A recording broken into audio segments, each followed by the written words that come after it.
वक्त हो गया है 2 मिनट में देश की 9 बड़ी खबरें दिखाने का। एकदम अपडेट हो जाएंगे आप। देखिए, पहली बड़ी खबर, मतदान के बाद अब से कुछ देर पहले सभी एग्जिट पोल के आंकड़ों में महाराष्ट्र और झारखंड में सरकार की जो तस्वीर है वो साफ हो गई है। एग्जिट पोल के अनुसार महाराष्ट्र में जहां एनडीए को बहुमत मिलता दिख रहा है, वहीं झारखंड के एग्जिट पोल में एजेंसियों के आंकड़े अलग अलग हैं।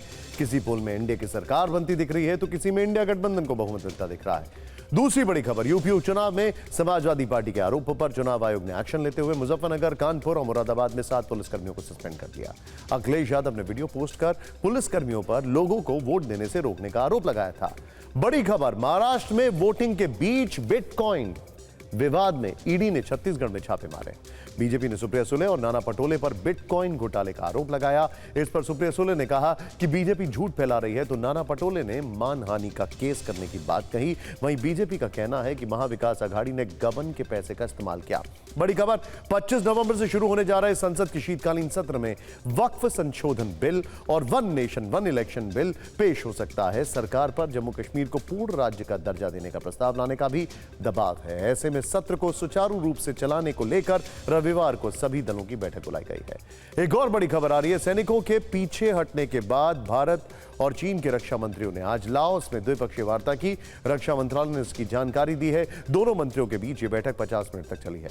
इस दौरान दोनों देशों में द्विपक्षीय रक्षा सहयोग को और मजबूत करने पर जो तरीके हैं उन पर चर्चा हुई है। क्षेत्रीय सुरक्षा से जुड़े मुद्दों पर भी चर्चा हुई है।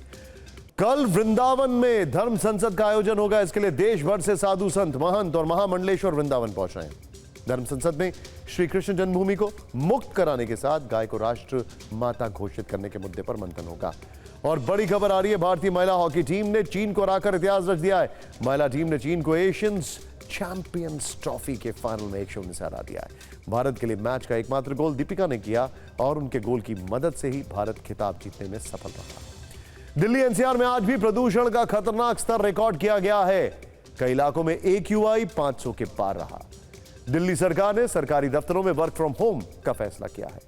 और पाकिस्तान सेना पर टीटीपी ने बहुत बड़ा हमला किया है। इस हमले में पाकिस्तानी सेना के 17 जवान मारे गए हैं और 6 हमलावरों की मौत हुई।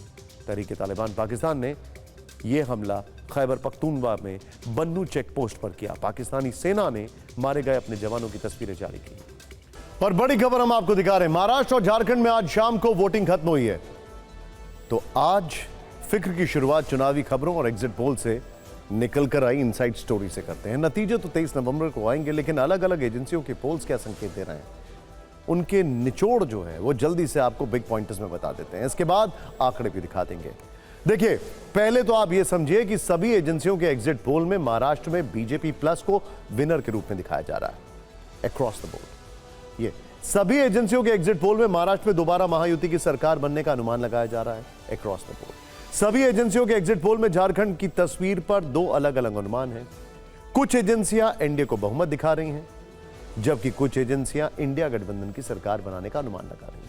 आपको बता दें कि नतीजे नहीं है, सिर्फ एग्जिट पोल का एक अनुमान है। सरकार और बहुमत की तस्वीर 23 नवंबर को साफ होगी और तब आप सबसे तेज और सटीक विश्लेषण के साथ के नतीजे TV9 भारतवर्ष पर देख पाएंगे। अब आगे बढ़ते हैं। एग्जिट पोल के हिसाब से आपने दोनों राज्यों की मोटी तस्वीर देख ली। अब आपको महाराष्ट्र का आंकड़ा दिखाते हैं। महाराष्ट्र में अलग अलग एजेंसियों के जो पोल्स हैं वो क्या कह रहे हैं। देखिए, मैट्रिक्स के मुताबिक एनडीए को 150 से 170 सीटें मिलती दिखाई दे रही हैं। ये सबसे पहला एग्जिट पोल आया। महाविकास आघाड़ी 110 से 130, जबकि अन्य को 8 से 10। पीपल्स पल्स का जो पोल है वो कहता है ये सबसे ज्यादा, अभी तक जितने भी एग्जिट पोल हैं इसमें सबसे ज्यादा एनडीए को पीपल्स पल्स दे रहा है, 175 से 195 सीटें। महाविकास आघाड़ी 85 से 112, जबकि अन्य के खाते में 7 से 12 सीटें। अब अगर आगे जाते हैं, चाणक्य स्ट्रैटेजीज का अनुमान एनडीए को 152 से 160, आघाड़ी को 130 से 138, अन्य को 6 से 8। एक और एजेंसी पीमार के मुताबिक एनडीए को 137 से 157, ये बड़े कंजर्वेटिव होकर इन्होंने दिया है।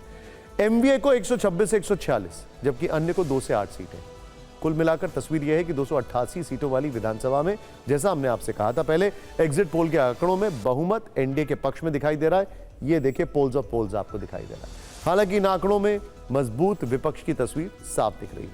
हम आपको बता दें कि ये नतीजे नहीं बल्कि सिर्फ एक अनुमान है, और ये बताते हैं कि पिछले 30 साल का जो रिकॉर्ड रहा है कि वहां पर कोalition गवर्नमेंट बनती है, वही बनते दिखाई दे रही है। अब किसकी बनती है तो फाइनल जिस दिन नतीजे आएंगे और इस चैनल पर सबसे पहले आप देखेंगे वो हम आपको बताएंगे। अब आगे बढ़ते हैं। एग्जिट पोल में महाराष्ट्र की तस्वीर आपने देख ली है, पिक्चर वहां क्लियर है एग्जिट पोल के अनुसार।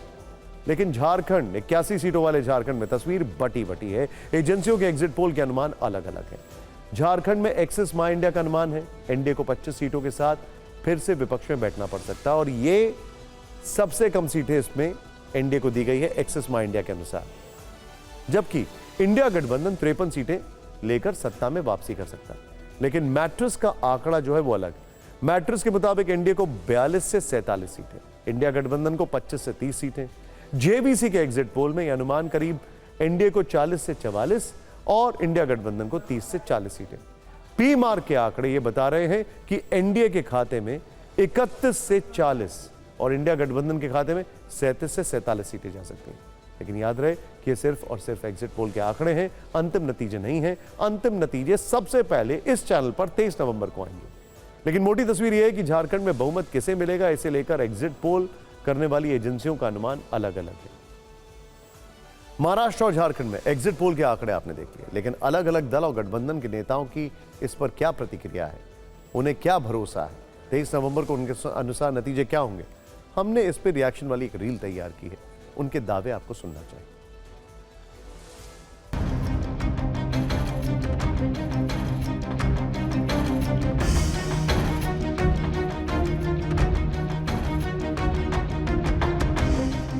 जब वोटिंग परसेंटेज बढ़ता है तो बीजेपी को ही उसका फायदा होता है। तो मैं ऐसा मानता हूँ कि निश्चित रूप से ये जो बढ़ा हुआ वोटिंग परसेंटेज है ये बीजेपी और हमारे अलायंस के लिए, महायुति के लिए ये फायदा हमको देगा और इसका फायदा हमको होगा। महाराष्ट्र में एक बात तय हो चुका है कि महाविकास आघाड़ी की पूर्ण बहुमत की सरकार आ रही है। महाराष्ट्र का एग्जिट पोल उसी दिन आ गया था जब 2022 में 20 जून को गद्दारी हुई थी, एक चलती सरकार को गिराई गई थी, पीठ पर छुरा भोंका गया था। उसी दिन महाराष्ट्र का एग्जिट पोल आ गया था। जनता की जो इच्छा है, जनता के आंखों में कैंपेन के दौरान आप जो फीडबैक देखते हैं वो एग्जिट पोल और एग्जिट पोलस्टर्स से अधिक महत्वपूर्ण है। और जनता के फीडबैक से मैं कॉन्फिडेंटली कह सकता हूँ कि जनता ने तय किया कि वे महायुति सरकार को एक हैट्रिक देना चाहते हैं। झारखंड में अगर आदिवासी, मुस्लिम, क्रिश्चियन, दलित के बाद अगर कोई है तो ओबीसी की बात कही है कि हम आपको आपका अधिकार दिलाएंगे, देंगे। ये हमने कहा है कि अपने जहां सरकार है वहां देंगे और केंद्र में दिलाएंगे। ये तो ऐसी स्थिति में मुझे लगता है कि हेमंत निश्चित तौर पे दोबारा मुख्यमंत्री बनने जा रहे हैं। चुनाव में महिलाओं ने, झारखंड की महिलाओं ने ठान लिया है कि बदलाव करेंगे। यहाँ पर जो रोटी बेटी और माटी की सवाल है तो इसके लिए सब आगे आए। आपको याद होगा किस तरीके से पिछले लोकसभा चुनाव में एग्जिट पोल बंगाल को लेकर लास्ट मोमेंट तक ऑल्टर होते रहे। इसीलिए झारखंड को लेकर भी एग्जिट पोल थोड़े से लास्ट मोमेंट तक चीजें कुछ बदल रही हैं। ये तस्वीर आप एक बार देख लीजिए, हम आपको फिर से दिखा रहे हैं पुनः। यहां पर देखिए, क्योंकि यहां लड़ाई काफी दिलचस्प है। एक्सिस माई इंडिया 25 सीटें एनडीए को दे रहा है, 53 इंडिया को दे रहा है। मैट्रिक्स जो है वो 42 से 47, 25 से 30 इंडिया गठबंधन। जेवीसी 40 से 44 एनडीए को और 30 से 40 इंडिया गठबंधन। पी मार्क जो है वो दे रहा है 31 से 40 और 37 से 47। एक्सिस माई इंडिया अदर्स को 3 दे रहा है, मैट्रिक्स अदर्स को 1 से 4, जेवीसी 1 और पी मार्क 0। ये अभी तक का फाइनल एग्जिट पोल का जो अनुमान है वो यहां पर सामने आ रहा है। हम आपको बता दें कि आज हुए मतदान का आंकड़ा दिखाता है कि रात 8 बजे तक जारी डेटा के मुताबिक महाराष्ट्र में इस बार 58.41% मतदान हुआ है। 2019 में यह आंकड़ा 61% था। इंटरेस्टिंगली अर्बन एरियाज में वोटिंग कम हुई है, रूरल एरियाज में वोटिंग अच्छी खासी हुई है। यानी रात 8 बजे तक के आंकड़े में इस बार मतदान में कमी दिखाई दे रही है, चिंताजनक है। झारखंड में दूसरे चरण में रात 8 बजे तक 67.71% मतदान हुआ है। वहां पहले चरण में करीब 65% और अब वहां पर करीब 2019 में वहां करीब 65.18% वोट पड़े थे। यानी इस बार मतदान वहां ज्यादा हुआ है। मतदान के अंतिम आंकड़े नहीं है, ये रात 8 बजे तक के आंकड़े हैं, जिनमें फाइनल डेटा जारी होने पर थोड़ा बदलाव हो सकता है क्योंकि टैली करने में थोड़ा वक्त लगता है। महाराष्ट्र झारखंड में मतदान खत्म हो गया है, लेकिन नेताओं की किस्मत ईवीएम में लॉक हो चुकी है। 3 दिन बाद यह पता चलेगा कि कहां किसकी सरकार बनेगी। हालांकि जीत के दावे आज ही किए जाने लगे। वोटिंग के दौरान सभी दलों ने अपनी अपनी सरकार बनाने का दावा किया है। हालांकि सब अनुमान है, संपूर्ण सत्य तो 23 नवंबर को ही सामने आएगा।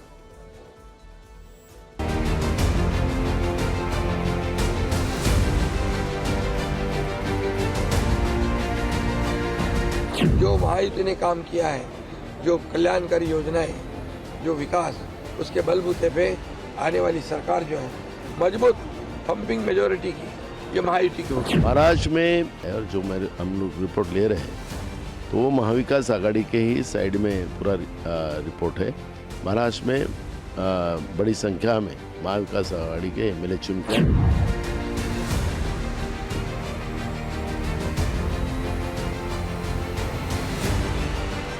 क्या हमारा मैनिफेस्टो है वो सब बताने की कोशिश पूरे महाराष्ट्र में भी मैंने की है। जहाँ हमारे कैंडिडेट महायुति के थे वहाँ जाके, और मेरे बारामती में भी मैंने, मुझे विश्वास है बारामती के लोग मुझे बहुत अच्छे डिफरेंस से, अच्छे मार्जिन से जिता के देंगे।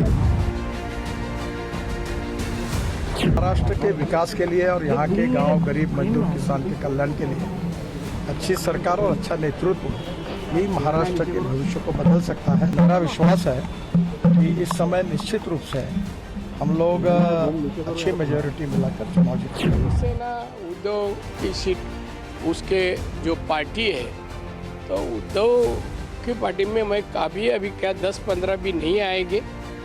हमारे पार्टी का, महायुति का, हमें 161 विधायक चुन के आएंगे।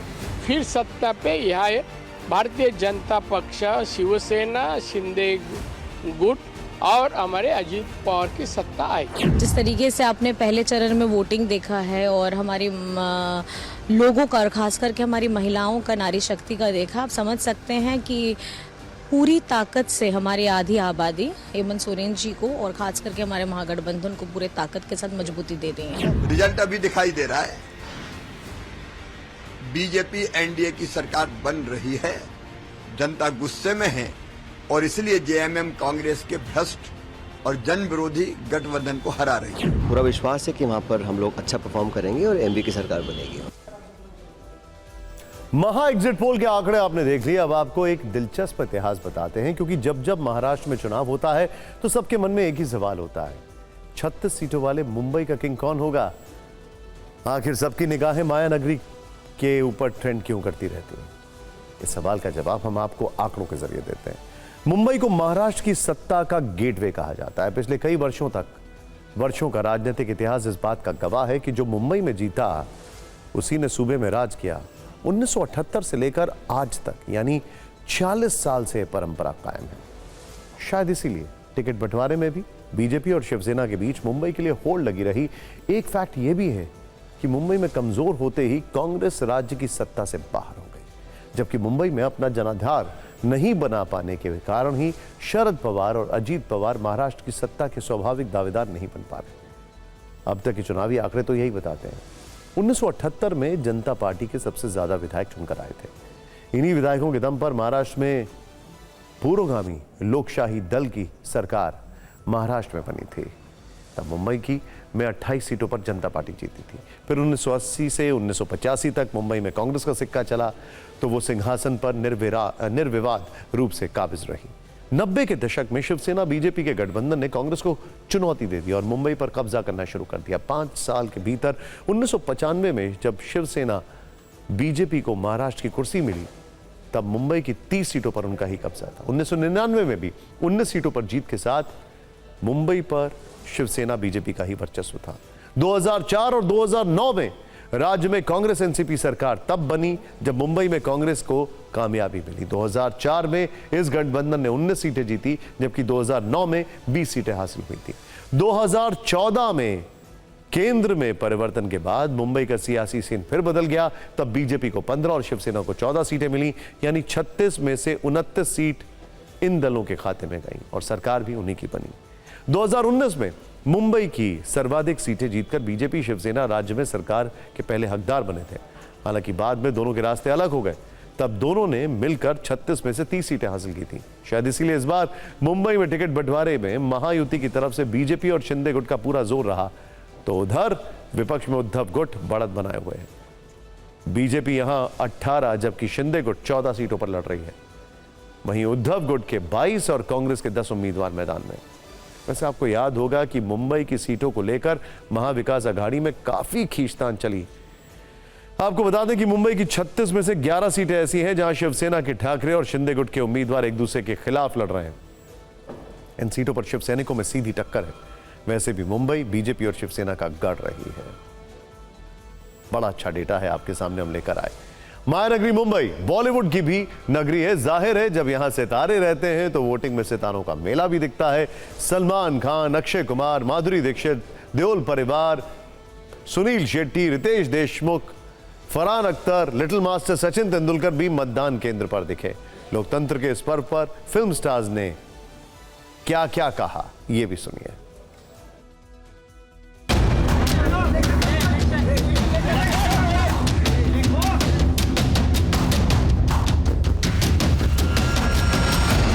This is the one chance that you have to contribute as a citizen. मेरा कैलकुलेशन है, पर्सनल कैलकुलेशन है, उससे मैं यही कह सकता हूँ आपको कि महाविकास आघाड़ी की सरकार बनेगी। I love Navi Mumbai and I am very proud that I was over here to come and vote. जागो मुंबई, come and vote.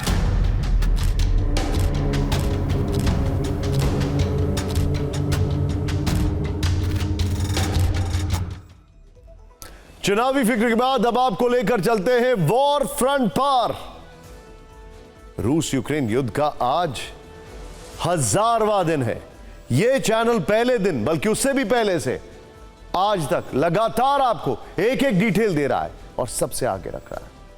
और ऐसे में यहां दोनों ही ओर से ऐसे ऐसे खतरनाक कदम उठाए जा रहे हैं जो आगे चलकर परमाणु विनाश भी ला सकते हैं। इसकी आहट कहां कहां से मिल रही है, तो सबसे पहले आप रूस से आई ये तस्वीर देखिए।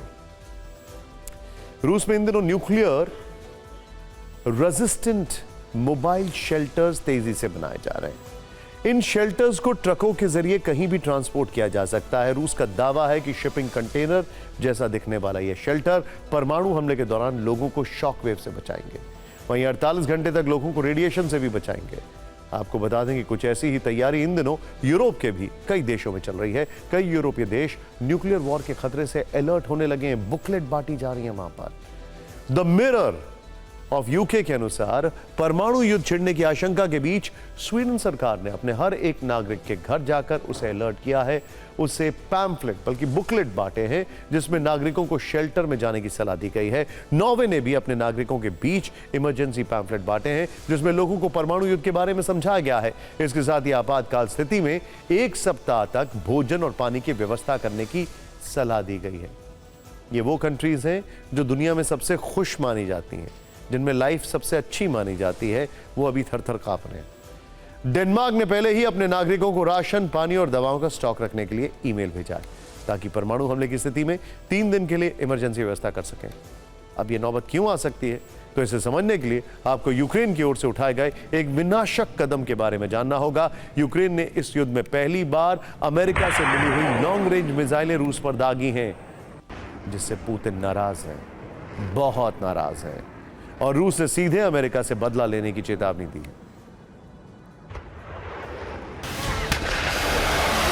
यूक्रेन ने अमेरिका से मिली लॉन्ग रेंज मिसाइलों का इस्तेमाल रूस के ब्रांस्क शहर को दहलाने के लिए किया। रूसी रक्षा मंत्रालय के अनुसार यूक्रेन की फोर्स ने ब्रांस्क में 6 ATACMS मिसाइलें दागी। रूस का दावा है कि उसके मिसाइल डिफेंस सिस्टम S-400 और पंतशीर ने मिलकर इनमें से 5 मिसाइलों को मार गिराया, जबकि एक मिसाइल लक्ष्य को भेदने में कामयाब रही। यूक्रेन की ओर से फायर की गई इन लॉन्ग रेंज मिसाइलों की खासियत ये थी कि अमेरिकी प्रेसिडेंट बाइडेन की हरी झंडी मिलने के बाद इस युद्ध में पहली बार इनका इस्तेमाल हुआ, जिससे रूस का पारा 7वें आसमान पर पहुंच गया। रूस की ओर से आई ये प्रतिक्रिया जानने से पहले बताना जरूरी है कि ब्रायंस्क यूक्रेन बॉर्डर से बिल्कुल लगा हुआ महत्वपूर्ण रूसी शहर है। ब्रांस्क शहर से मॉस्को की दूरी 400 किलोमीटर है, जबकि यूक्रेन ने जिन अमेरिकी लॉन्ग रेंज मिसाइलों का इस्तेमाल ब्रांस्क पर अटैक के लिए किया, उसकी अधिकतम रेंज 300 किलोमीटर तक है। यानी इस मिसाइल के जरिए 300 किलोमीटर की जद में अब रूस के कई बड़े शहर आ चुके हैं। इसीलिए इन हमलों के बाद रूस के विदेश मंत्री सर्गेई लावरोव ने सीधे अमेरिका को चेतावनी दी। उन्होंने कहा कि इन हमलों से साफ है कि ये युद्ध अगले चरण में प्रवेश कर चुका है और रूस की विध्वंसक प्रतिक्रिया यूक्रेन के साथ साथ अमेरिका भी झेल सकता है।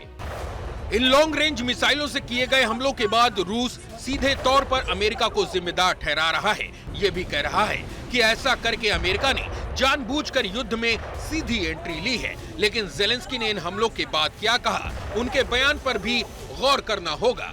जेलेंस्की ने कहा कि हमारे पास काफी संख्या में ATACMS मिसाइलें उपलब्ध हैं। यूक्रेन इन मिसाइलों से रूस पर आगे भी हमले जारी रखेगा।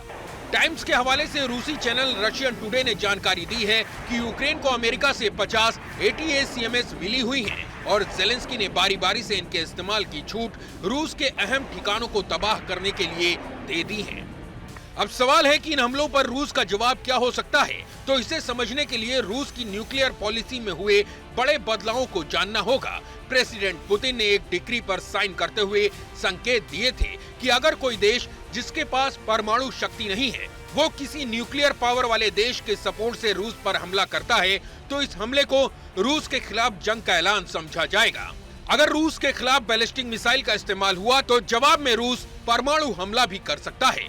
तो क्या रूस यूक्रेन की लॉन्ग रेंज मिसाइल हमलों का जवाब परमाणु हथियारों से भी दे सकता है? तो अब जानकारों का मानना है कि इन हमलों के बाद पुतिन के इरादे खतरनाक हो चुके हैं और वो इंतकाम के लिए किसी भी हद तक जा सकते हैं। 1000 दिन से युद्ध सिर्फ दो देश रूस और यूक्रेन के बीच ही लड़ा जा रहा है, लेकिन परमाणु युद्ध की नौबत आई तो इसमें रूस और अमेरिका की सीधी लड़ाई देखने को मिल सकती है।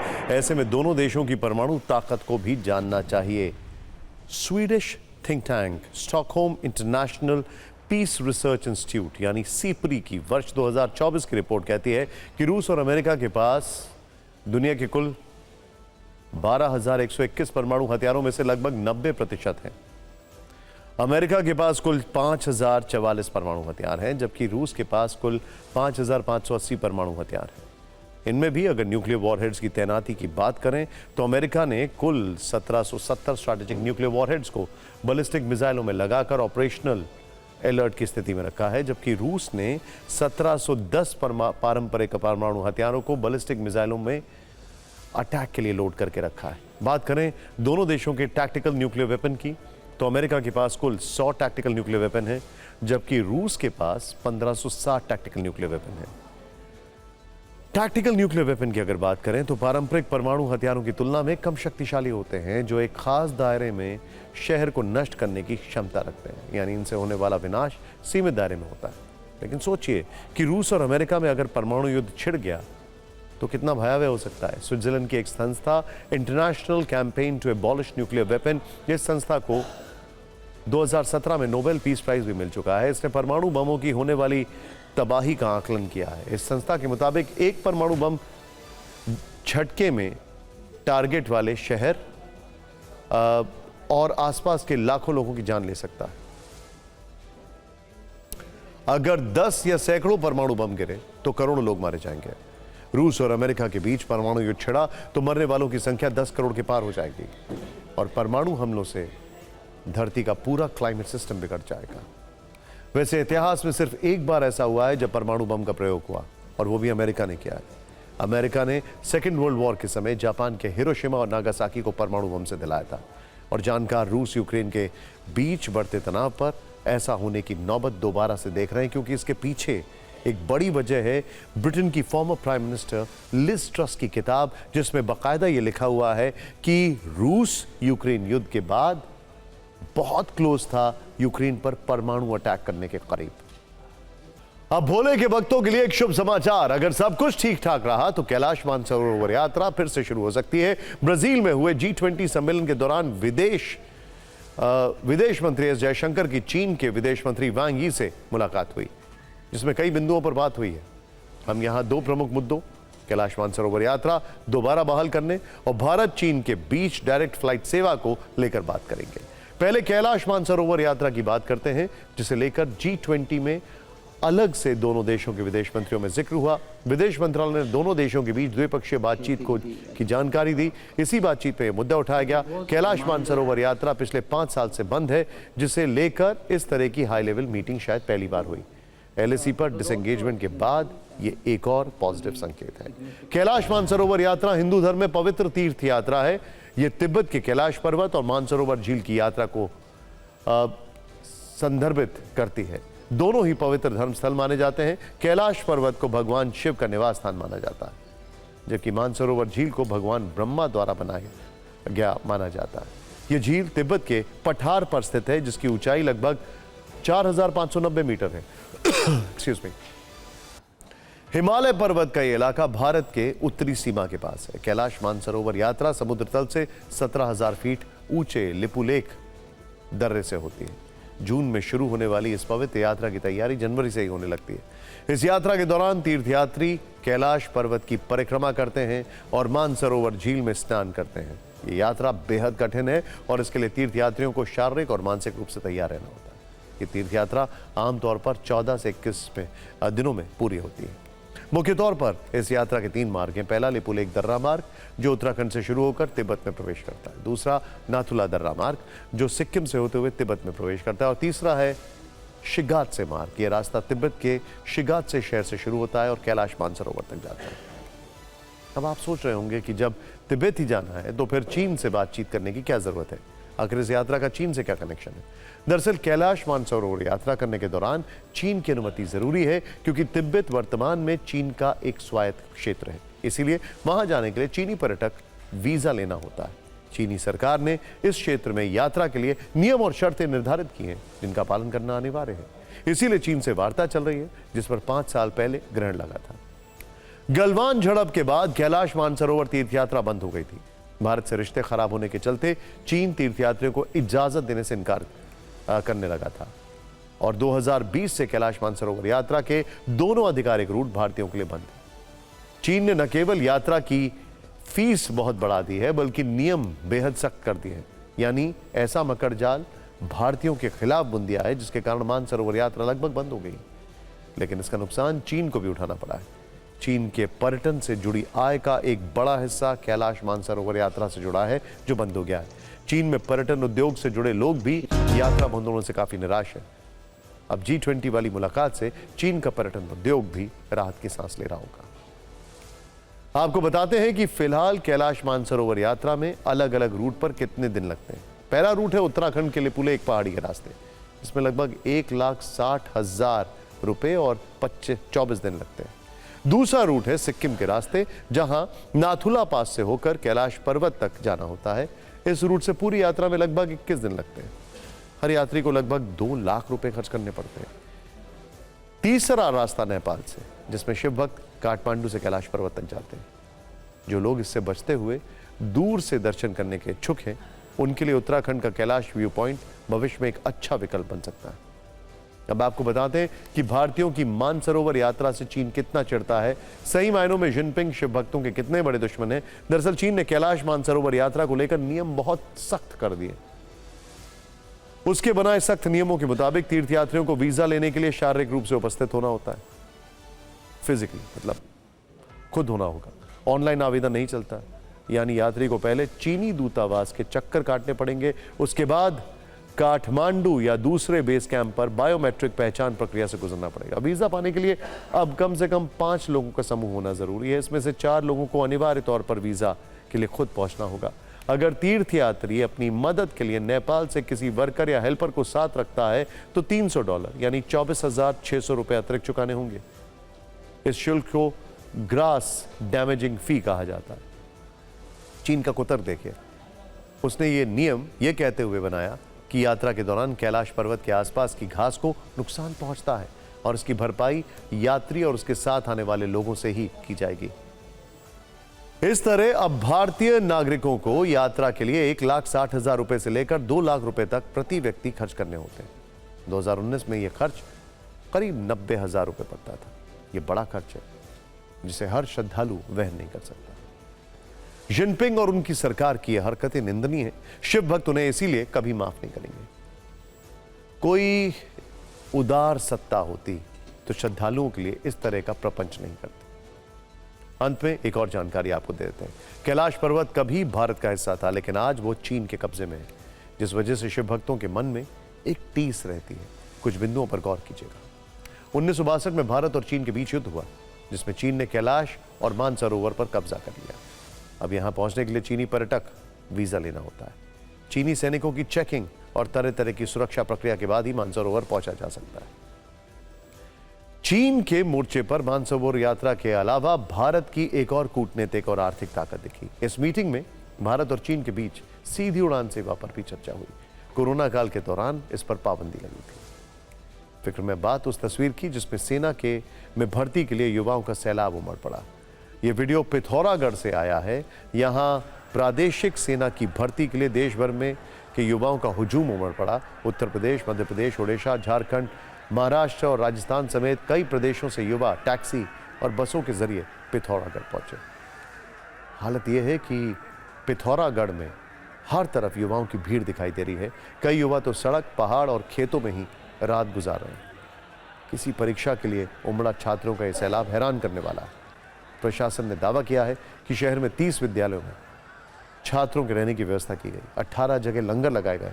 100 बसों के साथ 250 टैक्सियों का इंतजाम किया गया, लेकिन तस्वीरों में जबरदस्त अव्यवस्था दिखाई दे रही है।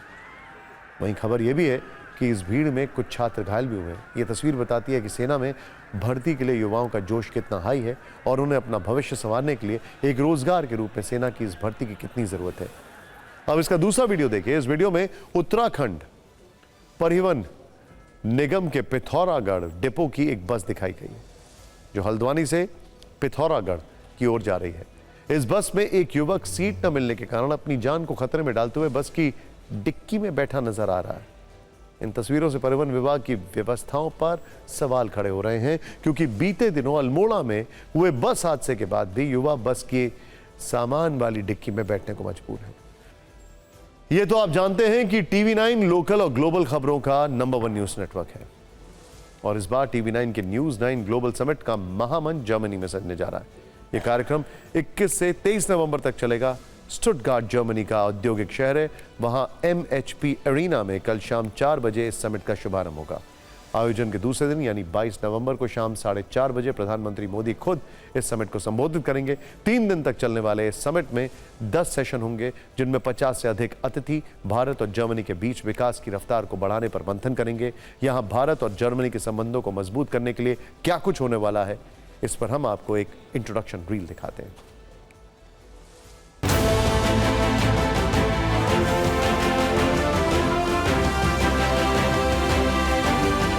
इंतजार की घड़ियां अब खत्म हो रही हैं। बस चंद ही घंटों में हम आपको लाएंगे news 9 global summit Germany edition का सीधा प्रसारण यहां जर्मनी के स्टुटगार्ट शहर से। हमारे बीच जुड़ेंगे कॉर्पोरेट इंडिया और कॉर्पोरेट जर्मनी के दिग्गज, साथ ही फुटबॉल की दुनिया के जाने पहचाने नाम। इस समिट का सबसे बड़ा हाईलाइट ये रहेगा कि यहाँ पर कीनोट एड्रेस डिलीवर करेंगे भारत के प्रधानमंत्री श्री नरेंद्र मोदी। वही नहीं, हमारे साथ फिजिकली स्टुटगार्ट शहर में जुड़ेंगे हमारे union minister Shri Ashwini Vaishnaw and Shri Jyotiraditya Scindia. उनके साथ ही रहेंगे फेडरल मिनिस्टर ऑफ जर्मनी के food and agriculture minister Shri Cem Ozdemir and the state of Baden Wurttemberg के मुख्यमंत्री श्री विनफ्रीड क्रेचमैन। 21-22 नवंबर 2 दिन जुड़े रहें टीवी 9 नेटवर्क पर और देखें सीधा प्रसारण news 9 global summit Germany edition का। फिक्र में अब बात अमेरिकी राष्ट्रपति चुनाव में इलेक्टोरल वोट्स की ट्रिपल सेंचुरी मारने वाले डोनाल्ड ट्रंप की 20 जनवरी को होने वाली शपथ से पहले ही ट्रंप की टीम में फूट पड़ती दिखाई दे रही है। वैसे भी उनका हाल यही है, कुछ कहीं का ताल कहीं का रोड़ा, भानुमति का कुंबा जोड़ा, ऐसा कहा जा रहा है, हम नहीं कह रहे हैं। 2020 में चुनाव हारने के बाद ट्रंप ने अमेरिका में शानदार कमबैक किया है। अपने ऊपर चलने वाले कोर्ट केसेस और कई तरह के आरोपों के अग्निपथ को पार करते हुए वो व्हाइट हाउस की सुप्रीम चेयर तक पहुंचे हैं। लेकिन उनके ही करीबियों में ऐसी फाइट हुई जिसकी चर्चा इंटरनेशनल मीडिया में जमकर हो रही है, और यह सब डोनाल्ड ट्रंप की डिनर टेबल पर हुआ है। एक्सियोस की रिपोर्ट में दावा किया गया है कि पिछले हफ्ते ट्रंप ने मार-ए-लागो के अपने क्लब में डिनर पर अपने बेहद खास लोगों को बुलाया था। इनमें एक नाम था टेस्ला के सीईओ इलॉन मस्क का, जिन्हें ट्रंप ने हाल ही में डॉज यानी डिपार्टमेंट ऑफ गवर्नमेंट एफिशिएंसी के हेड के तौर पर नियुक्त किया है। दूसरा नाम था बोरिस एप्स्टेन का, जो कि ट्रंप के पुराने नजदीकी हैं और सलाहकार हैं। बोरिस एप्स्टेन ने ट्रंप के कोर्ट केसेस में काफी मदद की है। इस डिनर टेबल पर इलॉन मस्क और एप्स्टेन के बीच ऐसा कुछ हुआ जिससे इंटरनेशनल मीडिया में बहुत बड़ी लड़ाई कहा जा रहा है। रिपोर्ट्स के मुताबिक इस डिनर टेबल में बात इतनी बिगड़ गई कि ट्रंप के सामने ही इलॉन मस्क और बोरिस एप्स्टेन पर काफी तेज चिल्ला पड़े। खबर है कि इससे ट्रंप काफी असहज हो गए। इस झगड़े की इनसाइड स्टोरी आप भी देखिए।